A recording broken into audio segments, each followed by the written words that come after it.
ज्ञान सेवा और परोपकृति के संधारक लोक साहित्यकार स्वर्गीय शिव सहाय चतुर्वेदी की 137वीं जयंती मनाई गई।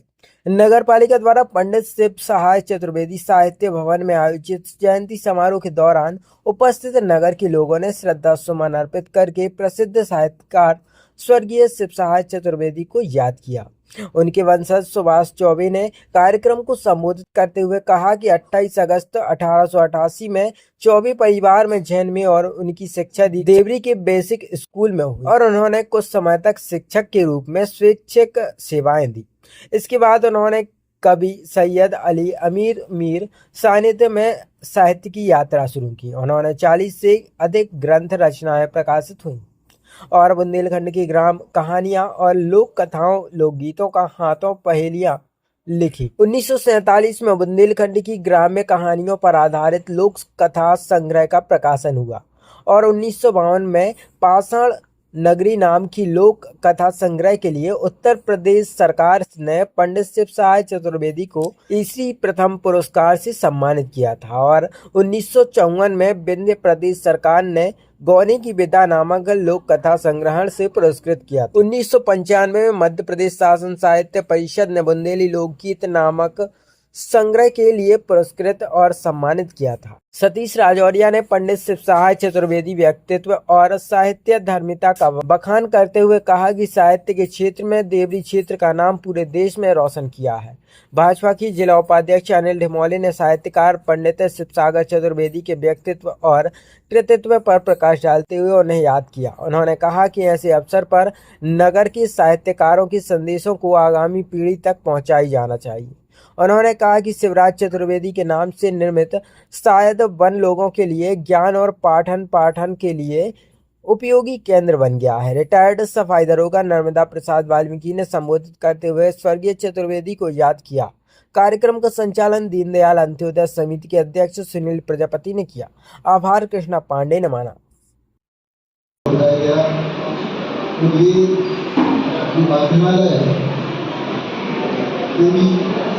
चतुर्वेदी के नाम से हमको मिला तो ये गौरव का विषय। जैसा कि हम सब देख रहे हैं कि आयोजन जयंती की आवश्यकता क्यों पड़ी, इसकी आवश्यकता इसलिए पड़ी कि आज हम अपने बुजुर्ग थे जिन्होंने इस नगर के लिए कुछ किया है, इस समाज के लिए कुछ दिया है, उनको हम याद कर रहे हैं। 1888 इसी 28 अगस्त को ऐसे इस संत ने जन्म लिया और चौबे परिवार का नाम रोशन। आदरणीय चतुर्वेदी जी मेरे नाना जी थे, मुझे सौभाग्य प्राप्त हुआ और मुझे उनका दर्शन नहीं हुआ। उनके बारे में मैंने सुना, उनके बारे में मैंने जाना। उनकी जो रुचि थी साहित्य के प्रति, कविताओं के प्रति, सम्मेलन के प्रति, वो एक विलक्षण रुचि। उनको कुछ कर गुजरने की क्षमता उनके अंदर थी। उन्होंने बुंदेली साहित्य में अपना नाम रोशन किया। उन्होंने गीत बुंदेली गीत उनके लिए संकलित किया। तो करीब 40 से अधिक कदम आदरणीय चौबे जी ने लिखे। अब वो अलग अलग स्थानों पर संकलित है, मतलब इकट्ठा है, सुरक्षित है। मुझे ऐसा ज्ञात हुआ उनके साहित्य के लिए देश के अन्य राज्यों की सरकारों ने भी उनके कार्य के लिए सम्मानित किया और सराहा। आज का दिन हमें उन्हें याद करने का दिन है। ऐसी विभूतियां समाज सुधार के लिए, समाज के उत्थान के लिए और समाज को एक नई दिशा देने के लिए इस धरती पर आती हैं। उनका जो योगदान रहा क्योंकि उस समय हम गुलाम थे जब उनका एक कार्य चल रहा था। हमारा देश उस समय स्वतंत्र नहीं हुआ था। की जयंती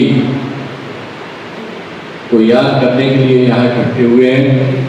मैं उनके श्री चरणों में सत सत नमन करता हूँ और एक साहित्यकार के रूप में गद्य का भी उन्होंने साहित्य लिखा, पद्य का भी उन्होंने साहित्य लिखा और उन परिस्थितियों में, क्योंकि 1888 में जन्मे, मतलब स्वतंत्रता के पूर्व जब ना कुछ संसाधन हुआ करते थे।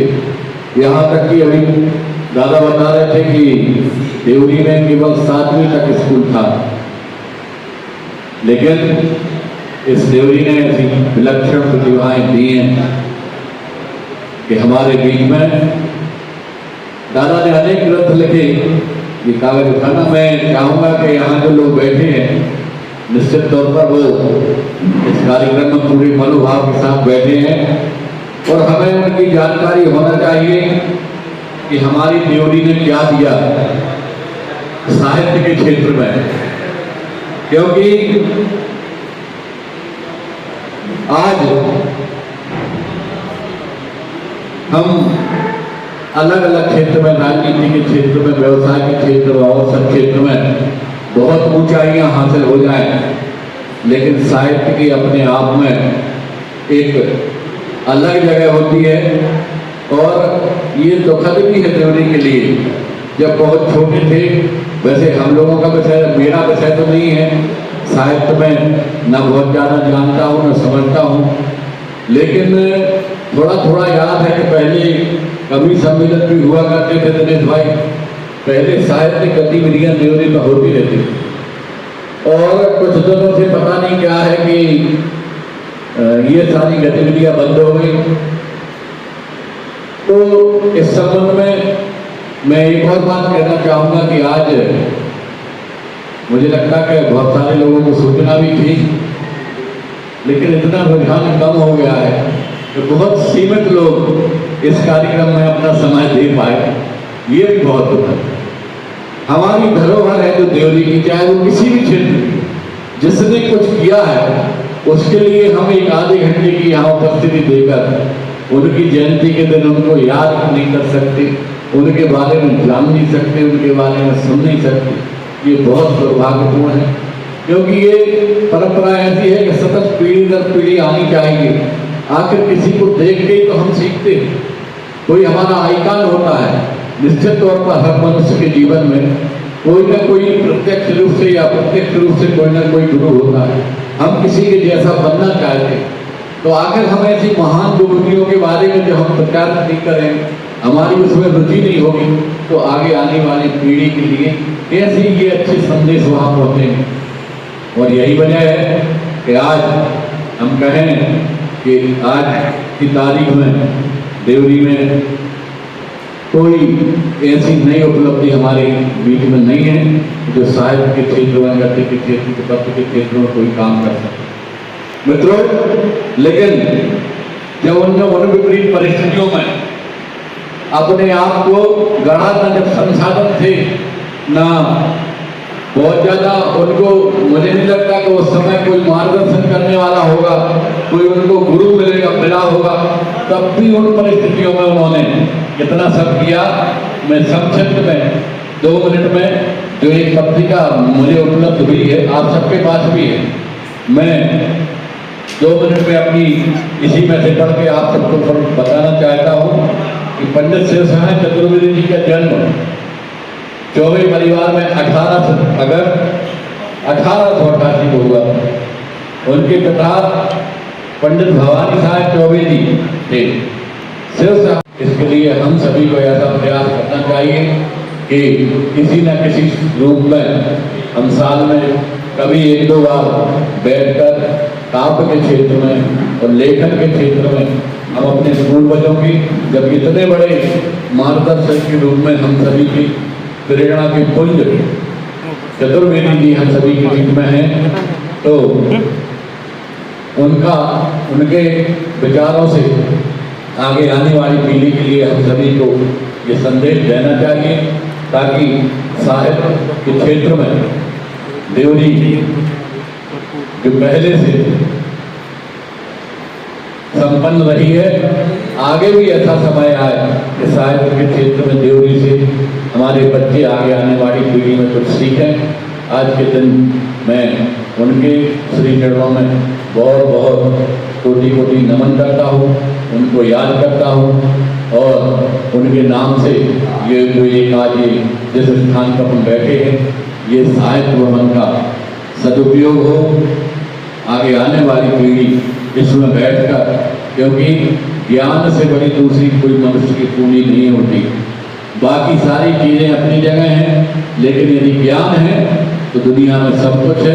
और ज्ञान स्वाध्याय से ही होता है, ज्ञान पठन पाठन से ही आता है।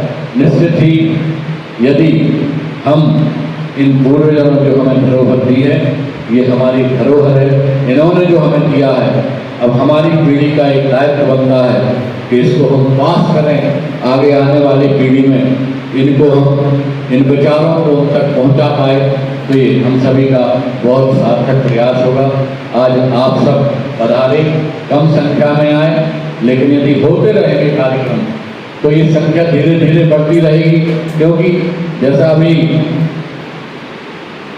नर्मदा जी कह रहे थे कि अभिरुचि दूसरी तरफ है लोगों की।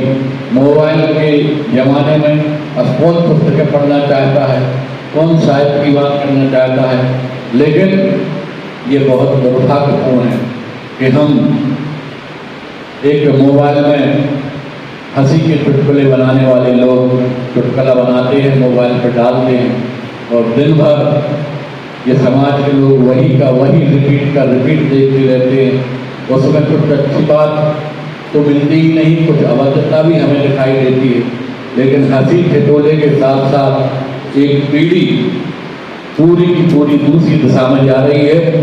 इस पर प्रयास होना चाहिए और ऐसे कार्यक्रम होते रहे जिससे कुछ न कुछ संदेश हमारी देवरी क्षेत्र के लिए मिले। ऐसा नहीं है कि प्रतिभाएं